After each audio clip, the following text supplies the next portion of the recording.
Bonjour à tous, bonjour et bienvenue au Havre à l'occasion du départ ce dimanche à 13h15 de la 14e édition de la Transat Jacques Vabre.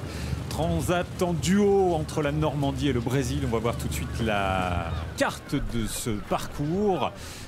Vous partez du Havre, vous traversez la baie de Seine, vous allez chercher le Cotentin, après une bouée à Étretat et puis la Pointe-Bretagne. Ensuite, c'est la grande plongée vers le sud, à travers l'Atlantique et jusqu'à Salvador de Bahia au Brésil. À peu près 8000 km de course pour les duos, puisque c'est une transat en duo qui verra donc sa 14e édition cette année.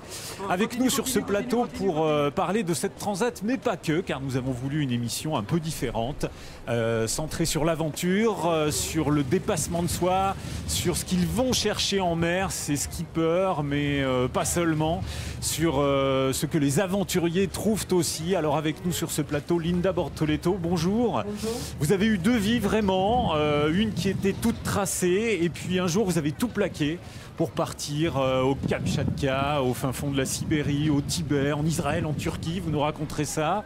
Armel Vrac, vous êtes la réunification normande à vous tout seul, puisque vous êtes né à Cherbourg, vous avez fait vos études à Caen et désormais vous habitez au Havre.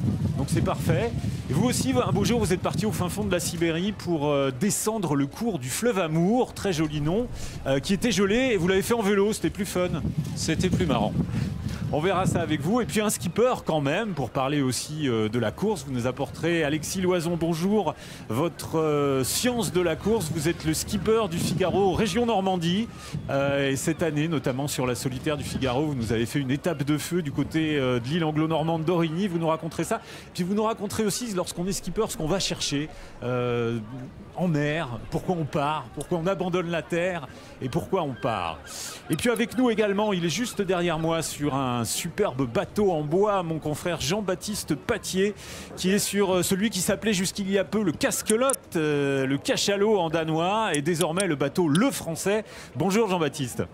Bonjour Laurent, bonjour à toutes et à tous. Je suis sur le pont de ce majestueux trois-mâts barque, Le Français, un nom récent seulement depuis 2018 quand le marin Bob Escoffier, marin de Saint-Malo, l'a racheté. Il a voulu donner ce nom en hommage au premier bateau qui avait emmené l'explorateur Jean-Baptiste Charcot vers l'Antarctique. Vous l'avez dit, ce bateau a été construit en 1948 au Danemark. Il a servi de brise-glace pour emmener des cargaisons vers les îles Féroé et vers le Groenland. Et après, il a aussi servi de décor de film. Et puisqu'on parle d'imaginaire et de marine marchande, racontons l'histoire fascinante des liens qui unissent les hommes et la mer depuis des siècles. Récit Pierre-Marie Puot.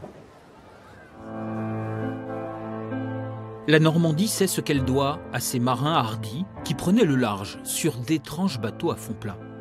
La légende dit que les Vikings ignoraient la peur. Mais qu'est-ce qui pouvait bien les pousser vers l'inconnu ?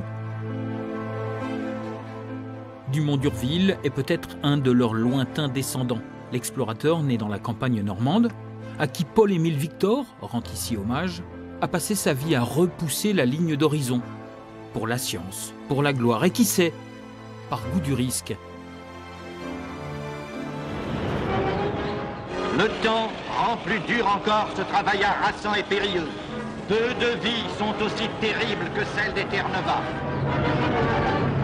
La mer, ses dangers, son immensité, exerce depuis toujours un pouvoir d'attraction. Et quand plus rien ne justifie d'affronter l'élément indomptable, l'homme invente la course au large pour tutoyer les limites. Combien vous êtes ? Paul Vatine l'a payé de sa vie il y a tout juste 20 ans.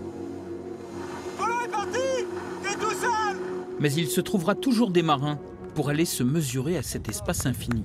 Cette année, à Ouistreham, Pierre-André Huglot a bouclé un tour du monde en solitaire, avec un sextant et les étoiles comme seul compagnon de voyage. On est en face de soi-même et on doit accepter ce qu'on est capable de faire et ce qu'on n'est pas capable de faire. Bon allez, je te laisse la barre là. La mer est un miroir, écrivait Baudelaire, et l'homme y contemple son âme. Belle formule de Baudelaire. Est-ce que Alex Thompson, le skipper d'Hugo Boss, un des favoris de cette Transat Jacques Vabre, contemple son âme lorsqu'il est au large? On lui posera peut-être un jour la question. Linda, racontez-nous votre première vie, parce qu'on comprendra mieux ce qui vous a amené peut-être après à partir à l'aventure. Vous étiez presque pilote de chasse, toute jeune. Qu'est-ce qui s'est passé ? Oui, alors effectivement, mon premier rêve, c'était de devenir pilote de chasse. Donc j'intègre l'école des officiers de l'armée de l'air à Salon-de-Provence. Mais en fait, en plus de la sélection académique, il y a une sélection physique. Donc j'ai une scoliose qui a été détectée. Donc à 20 ans, en fait, mon premier rêve s'effondre. Parce que siège éjectable avec une scoliose, c'est pas possible. Exactement, en fait. Donc du coup, la possibilité, c'était soit de rester dans l'armée de l'air et de faire un autre métier, sauf que je trouvais ça très frustrant. Donc j'ai décidé de quitter l'armée de l'air et je suis devenue officier de gendarmerie. Donc pendant 4 ans, en fait, j'étais affectée dans le nord de la France, où je commandais 150 gendarmes, et je suis passée capitaine à 27 ans. Et là, j'étais affectée dans une grande aventure au ministère des Finances à Bercy.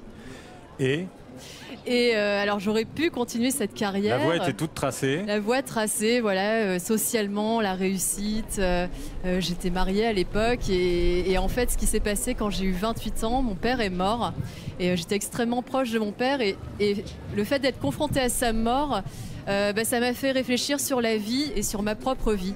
Et c'est là que je me suis rendu compte que cette vie que je menais, qui sur le papier était parfaite, c'était la grande réussite, c'était bien, sauf que c'est pas ce que je voulais.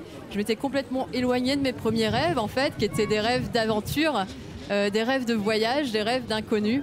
Et du coup, il y a eu 2 ans de réflexion et à un moment, je me suis dit, je vais tout quitter pour pouvoir mener cette vie, pour pouvoir réaliser ces rêves d'aventure. Et là, vous plaquez tout, vous divorcez et vous partez au Kamchatka, au fin fond de la Sibérie. Ouais, donc je démissionne, je divorce et je me dis, je vais partir dans un endroit très éloigné pour goûter à la nature sauvage et je décide de partir à l'extrême-orient de la Sibérie, au Kamchatka, vivre avec un peuple nomade, chamanique, éleveur de rennes, donc pendant 3 mois et ensuite je rejoins l'Alaska que je traverse à vélo pendant 5 mois. Et ça a complètement transformé votre vie, quoi. Depuis, vous faites ça, quoi. Depuis, ouais, ça fait 8 ans que je fais ça. En fait, ce premier voyage, pour moi, c'est le plus important parce que c'est vraiment un voyage initiatique. C'est là que je me suis rendu compte que c'était plus qu'un voyage, c'était la vie que je voulais mener et que je voulais que ma vie soit une aventure, soit un voyage. Et donc, après être rentrée, après ce premier voyage, en fait, j'ai décidé de poursuivre. Et je suis partie dans l'Himalaya où j'ai vécu 1 an avec des nonnes bouddhistes et puis plus récemment au Moyen-Orient, en Israël, en Palestine et en Turquie. Et vous avez fait un livre d'ailleurs, Le Chemin des Anges, qui est paru chez Payot, Voyageurs, sur votre voyage en Israël, on en parlera tout à l'heure. Vous aussi, donc, vous êtes allé au fin fond de la Sibérie, Armel. Vous connaissez tous les deux, vous avez traversé les mêmes régions, les mêmes contrées. Pourquoi vous avez voulu partir là-bas en vélo, en plus le long du fleuve Amour? Enfin, c'est pas commun quand même, on va dire, comme excursion. Alors, cette aventure, elle est née en fait d'un voyage professionnel que j'avais fait dans la région en Sibérie, l'extrême-orient russe, et j'avais voulu y retourner pour découvrir les populations locales, voir comment elles vivaient. Et pendant 2 ans, j'ai réfléchi par quels moyens je pouvais progresser dans cette région. Et l'idée de parcourir le fleuve glacé pendant l'hiver à vélo est venue comme une évidence en me disant que c'était le meilleur chemin pour aller à la rencontre de toutes ces personnes qui vivent là-bas, qui sont souvent le long du fleuve puisqu'ils sont pêcheurs. Et c'est comme ça que l'idée de ce voyage est venue. Il y a une extrême solitude effectivement dans votre périple. Vous êtes tout seul avec votre vélo à traîner votre traîneau. Et puis de temps en temps vous rencontrez du monde quand même. Et là c'est des rencontres, j'imagine, dont on se souvient après toute sa vie, quoi. Alors, oui, l'idée de toute manière du voyage était bien de rencontrer du monde. Donc les premiers jours, je me souviens, étaient assez calmes. Et puis tout d'un coup, les premières rencontres, et des rencontres très très bienveillantes, où on a beaucoup échangé, on a bu un peu de vodka, on a trinqué, enfin quelque chose d'extraordinaire, oui. Alexis, est-ce que vous vous retrouvez dans ces expéditions qui font à l'autre bout du monde? Est-ce que vous, il y a des sentiments que vous retrouvez aussi quand vous êtes seul en mer ou en duo comme les marins de la Transat Jacques Vabre? Oui, je pense que l'aventure, c'est vraiment un mot au sens large. Après, c'est vrai que je suis jamais parti dans des contrées pareilles ou en tout cas pas de ma propre initiative, mais voilà, j'étais pas tout seul, c'était dans le cadre d'une compétition ou des choses comme ça, donc c'est clairement différent. Parce qu'on sait par exemple qu'il y a des skippers qui, quand ils sont pas en course, c'est le cas notamment de Franck Camas, quand il partait en équipage, il emmenait les gens de l'équipage en haute montagne, faire de l'escalade, faire de la randonnée en haute montagne, c'est un peu des choses qui se retrouvent quand même. Oui, je pense que c'est aussi pour sortir de son quotidien et repousser un peu ses limites dans un milieu justement qu'on ne connaît pas forcément, et je pense que c'est ça l'aventure, quand faut c'est sortir de sa zone de confort. Voilà, c'est le mot que j'allais employer, c'est très à la mode, ça, sortir de sa zone de confort, aller chercher d'autres sentiments, d'autres choses quoi, dans sa tête, dans son corps, aller chercher autre chose. Ouais, je pense que c'est comme ça qu'on apprend sur soi d'ailleurs, c'est justement de sortir du quotidien, d'aller chercher des nouvelles limites, de se tester. Et je pense que c'est ça qui fait aussi une grosse partie de l'aventure. Alors on va voir ce qu'ils en pensent, vos petits collègues skippers. On a fait ce qu'on appelle un micro-trottoir sur l'aventure, justement, sur cet esprit d'aventure. Vous allez entendre dans l'ordre Sébastien Simon, John Molloy, l'Irlandaise, Paul Meillat, et puis pour commencer, Yann Eliès. L'aventure, c'est de partir du Havre et d'arriver à Bahia sur ces machines-là. L'aventure, ça pourrait être partir un peu à l'inconnu, pas savoir où on va, un peu d'insouciance aussi peut-être. Pour moi, les aventures que je ne suis pas sûre que je peux finir, c'est les meilleures aventures pour moi. On dit toujours qu'on sait quand on part, on ne sait pas vraiment quand on arrive, et des fois on ne sait pas vraiment quand on part non plus. Donc la mer, c'est toujours une part d'inconnu et donc de l'aventure. Voilà, de belles réflexions sur l'aventure. C'est bizarre ce qu'elle dit, Joe. Nous, on n'est pas sûr d'arriver quand même. Ça serait mieux quand même de savoir où on va. Ouais, j'espère vraiment que tout le monde arrivera, ou même s'il y a des abandons, que tout le monde sera sain et sauf à l'arrivée. C'est quand même l'objectif numéro 1 est vraiment au-dessus de la pile. Mais voilà, c'est un sport mécanique. Et c'est aussi ce qui fait cette part d'aventure, c'est qu'il y a des risques, il y a des éléments qu'on ne va pas contrôler, pas forcément que des casses matérielles, mais on a déjà vu des histoires plus ou moins tragiques. Mais... on pense beaucoup à Paul Vatine, c'était il y a 20 ans, on l'a revu tout à l'heure dans les images. Exactement, et c'est vrai que c'est des images qui marquent beaucoup.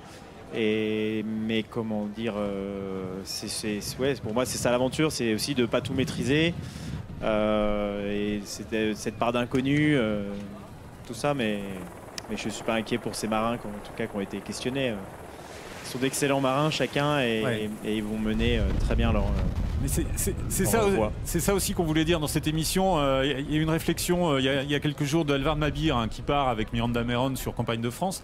Il disait mais cette dimension-là de l'aventure, on l'oublie un peu. On parle beaucoup des foils, de la technique de voile, quel temps il va faire pour le départ, la météo, tout ça. Et cette dimension d'aventure, on l'oublie un petit peu. Elle est présente. Vous la sentez aussi, vous, Linda? Oui, en fait, ce qui fait le charme et ce qu'on va rechercher dans l'aventure, enfin moi, ce que j'aime dans l'aventure, c'est l'inconnu. Sinon, on reste dans son quotidien et on reste dans une routine. Et moi, quand j'ai décidé de tout quitter dans ma vie, c'est que je voulais plus de cette routine. Je suis allergique à la routine. Donc, je cherche les facteurs qui font que demain, je ne sais pas ce qui va se passer. Et les plus beaux voyages que j'ai faits, les plus belles aventures que j'ai vécues, c'est justement où je sais où je suis à l'instant présent, mais ne serait-ce que la minute qui suit, je ne sais pas ce qui va se passer, qui est-ce que je vais rencontrer. Et c'est ça, c'est ce qui donne du piment à la vie en fait. Et c'est ce que j'aime dans la vie. Ouais, on se recentre sur soi et profiter de l'instant présent. Ce qu'on oublie un peu, on essaye toujours d'avoir un train d'avance dans la vie moderne en fait. Et se recentrer sur soi, c'est ça l'aventure aussi. Une des premières choses qu'on ressent quand on part à l'aventure comme ça, c'était mon expérience. Alors le premier jour se passe, il y a les petites peurs qui disparaissent et puis on est vraiment dans l'aventure et puis on finit par oublier sa montre, on finit par oublier quel jour on est et puis on vit parce qu'on sait que le soir il faut trouver une place pour mettre sa tente et puis il faut trouver à manger parfois où il faut faire à manger et voilà, on reprend sur des choses essentielles, j'allais dire, et une forme de vie complètement différente de ce qu'on vit tous les jours quand on est à la ville. On va aller retrouver Jean-Baptiste derrière nous sur le français parce qu'il va nous parler de quelqu'un qui a beaucoup fait pour l'aventure. C'était il y a à peu près 4 siècles, c'est ça Jean-Baptiste ? Et oui, au début du XVIIe siècle, Samuel de Champlain. Alors attention, il n'est pas normand, il n'est pas parti de Normandie. Enfin si, il est parti de Normandie, mais il était originaire du sud-ouest. Il est parti 7 fois vers le Canada, vers la Nouvelle-France, au début du XVIIe siècle, depuis un port charmant, le port magnifique, le port d'Honfleur, bien sûr. Alors, l'expédition la plus importante, c'est 1608, puisqu'il va partir vers cette Nouvelle-France pour fonder le poste de commerce de la fourrure, le poste de Québec, à bord du navire Le Don de Dieu. On est donc en 1608. Beaucoup de défis à relever pour Samuel de Champlain. Le premier d'abord, l'hiver très rigoureux qu'il découvre là-bas. Moins 40 degrés, le fleuve Saint-Laurent qui est gelé, impossible de rentrer au Royaume de France et en métropole. Autre défi bien sûr, le lien avec les Indiens d'Amérique comme les Iroquois. Ils vont se révolter en 1609. D'autres révoltes également des premiers Français établis là-bas qui veulent absolument gagner de l'argent grâce au commerce de la fourrure. Et le dernier grand défi de Samuel de Champlain, c'est bien d'établir une vraie colonie, de faire venir des Français vers ces contrées difficiles avec cet hiver très rigoureux, comme je vous le disais. À la mort de Samuel de Champlain en 1636, il y a 150 Français qui habitent ce fameux poste de la fourrure à Québec et 250 Français en Nouvelle-France. Retour au XXIe siècle avec vous, Laurent et tous vos invités. Merci pour cette évocation effectivement de Samuel de Champlain qui est parti de juste à côté de nous, à Honfleur. Est-ce que, Linda, vous pensez que si vous aviez vécu il y a 400 ans, au XVIIe siècle, vous auriez eu la même vie? C'est compliqué pour les femmes en ce moment, c'était encore plus compliqué à l'époque, je pense. Oui, je pense qu'effectivement, il y a 400 ans, le fait qu'une femme ait un autre rôle que d'être à la maison, de préparer à manger et de s'occuper des enfants, c'était révolutionnaire. Après, ceci étant, ça ne veut pas dire qu'il n'y avait pas de femmes à cette époque-là qui ne sont pas parties à l'aventure. On en parle, on pouvait moins en parler à cette époque-là qu'on peut en parler aujourd'hui, mais quelque part... Moi, je pense notamment aux grandes aventurières du siècle passé où il y avait une part d'inconnu d'autant plus importante puisqu'il y avait beaucoup de chemins qu'on ne connaissait pas, des routes d'exploration qu'on pouvait encore ouvrir. Et je pense que c'était aussi une époque palpitante parce que cette part d'inconnu était d'autant plus importante et du coup, ce goût pour l'exploration, c'était une vraie exploration. Alors qu'aujourd'hui, malgré tout, avec la mondialisation, le tourisme, trouver des régions inconnues, c'est rare. Ça ne veut pas dire qu'elles n'existent pas. Moi, il y a des endroits où je suis allée où il n'y avait aucun touriste qui avait posé les pieds. Mais il faut aller chercher dans les recoins du monde et ça prend du temps et de la patience. Armel, vous auriez été explorateur de toute façon, aventurier de toute façon, même il y a 400 ans? Oui, je pense... Je dirais oui. Oui, je pense que oui. L'aventure, alors aujourd'hui, je ne suis pas allé aventurier à temps plein, mais depuis tout jeune, j'ai cette fibre qui me pousse à aller voir ailleurs, voir ce qui se passe ailleurs. Et donc je pense que oui, j'aurais été aventurier d'une façon ou d'une autre. Oui. Et vous, Alexis, tout petit déjà, vous aviez envie du côté de Cherbourg de partir à l'aventure? Oui, en tout cas partir en mer. Ouais. C'est sûr que c'est ancré depuis vraiment très petit. Il y a 400 ans, vous auriez été Jack Sparrow ou Ouais, alors peut-être pas de tous les côtés de Jack Sparrow, mais... C'est une question que j'avais posée à François Gabard, il avait dit ça serait pas mal quand même. Vous voyez, être sur un galion, enfin être Master and Commander aussi, pour faire un peu dans la cinématographie, quoi.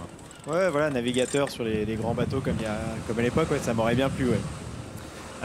Et l'aventure dans tout ça, on vient d'en parler. Il y a un autre sentiment. Alors on en parle moins parce que c'est un peu plus tabou, c'est la peur. J'ai envie de vous parler de ce bouquin de Gérard Guerrier qui s'appelle Éloge de la peur, qui est sorti chez Paulsen à l'usage des aventuriers et des baroudeurs du quotidien. On va en parler dans un instant parce qu'on a pris une citation qui est intéressante et avant ça on est retourné voir vos collègues skippers, là sur la peur. On va retrouver à peu près les mêmes, plus Emmanuel Leroc qui nous parle de la peur quand ils sont en mer. Regardez. Les plus grandes peurs, je pense pas que je les ai eues en mer parce que c'est un milieu que j'aime beaucoup et j'arrive même quand c'est très difficile, j'arrive à prendre du plaisir quand même. Parfois on se demande un peu jusqu'où le vent peut monter, la hauteur des vagues, etc.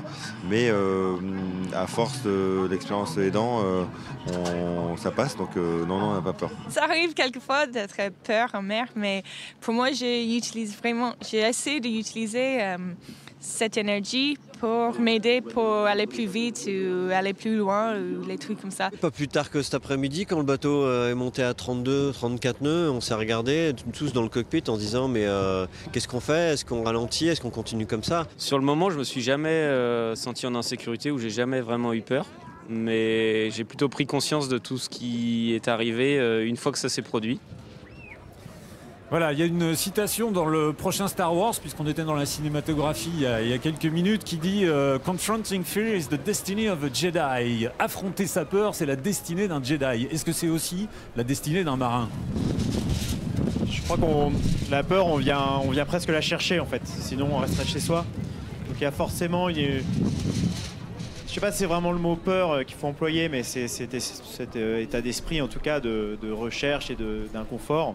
Mais je pense que c'est derrière en fait, c'est justement moi ça m'arrive d'avoir peur en mer, mais c'est oublier dès le passage de la ligne d'arrivée ou dès qu'on met pied à terre. Et cette peur, elle se transforme en accomplissement en fait. Voilà, on a surmonté notre peur, on a réussi à remplir l'objectif. Ouais. Et donc on a réussi à... et du coup on se sent plus fort en fait. Ça peut devenir une énergie positive? Ah, je pense, parce que... Sinon on s'arrête quoi. La peur, c'est parce qu'on a peur de pas maîtriser en fait. Si jamais on le maîtrise, on peut presque barrer ça de la liste et se dire la prochaine fois j'aurais plus peur. Ouais. Je sais faire. On va en reparler. On va voir un extrait de ce livre dont je vous parlais, de Gérard Guerrier, Éloge de la peur à l'usage des aventuriers et des baroudeurs du quotidien. C'est une citation de Garrett McNamara, qui est un surfeur très connu américain, hawaïen. C'est Stéphanie Lemaire qui nous lit un passage, un témoignage de Garrett McNamara qui est assez hallucinant. Écoutez.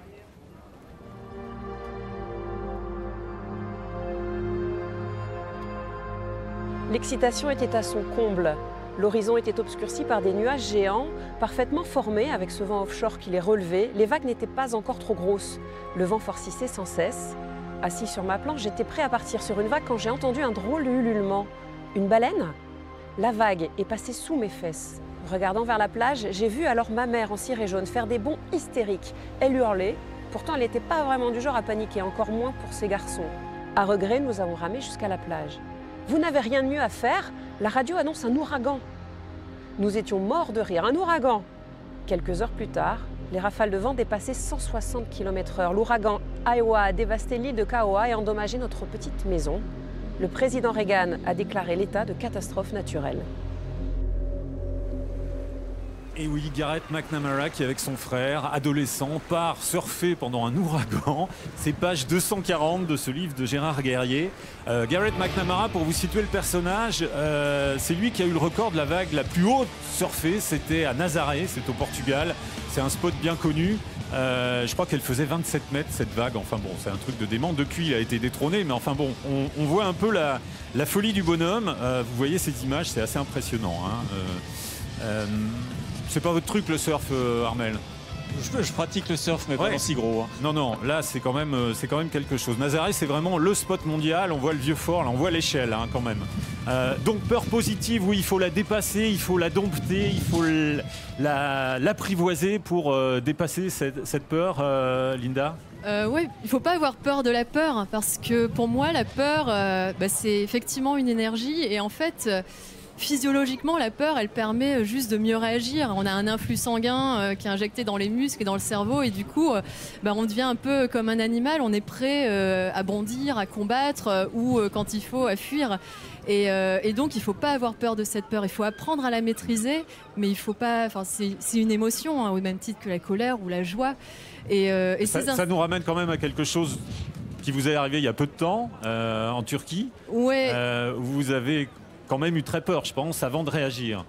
En fait, j'ai traversé la Turquie à pied, l'Anatolie centrale, et donc j'ai été victime d'une agression très grave, une tentative de meurtre et de viol. Et en fait, sur l'instant, il n'y a pas de peur. Il n'y a pas de peur parce qu'il y a une sorte de sentiment, en fait, de sidération déjà par rapport à l'événement, parce que ça a été très violent et très rapide. Et en fait, la peur, donc j'ai réussi à m'en sortir, à combattre. En fait, je me suis battue. Votre passé dans l'armée a peut-être aidé aussi, là.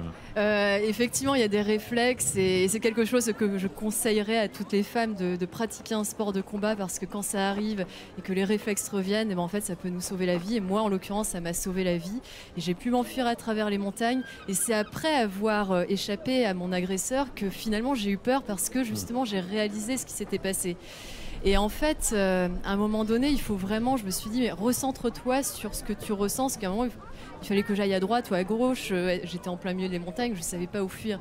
Et c'est là où en fait on se rend compte que la voie du cœur, l'intuition, en fait, l'instinct, c'est cette voie-là qu'on doit suivre, parce que j'ai suivi mon instinct, je suis partie sur la droite et là, au bout de à peu près 45 minutes de course, je tombe sur une cabane de berger où, autre miracle, il y avait une Belge qui était là, qui parlait français et grâce à elle, on a pu appeler les secours et voilà. Pourquoi est-ce que vous avez voulu raconter notamment votre traversée d'Israël à pied dans votre livre Le chemin des anges qui est paru chez Payot? C'est important de transmettre aussi? Oui, pour moi, l'écriture... Alors, on vit l'aventure, c'est très, très personnel. Mais après, derrière, il y a la deuxième aventure qui est la transmission.